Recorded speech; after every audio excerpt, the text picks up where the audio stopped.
So people in South Korea are really, really mad with Starbucks right now. So mad, in fact, that they are smashing their Starbucks mugs and uploading the videos online. Now, this story is so interesting because on the one side we have a cultural layer and on the other side a marketing layer.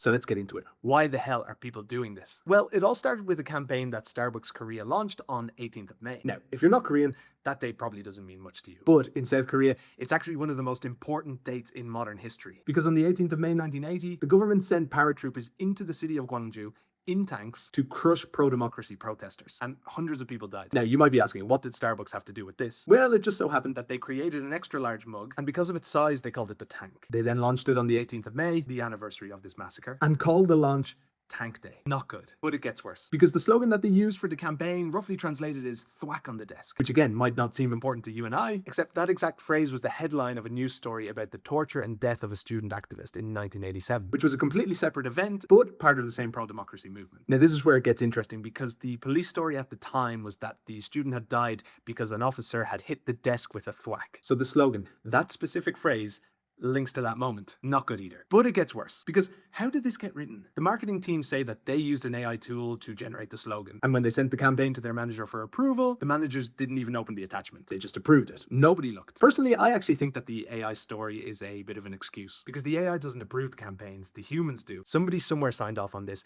they just don't want to say who did it. And I think that big brands often forget about people. Marketers end up chasing likes and views and vanity metrics. The C-suite are chasing shareholder value. And in all of that, the actual humans who are buying their product disappear. But real people have history, real people have memories. And when they feel forgotten, like this, they don't forget.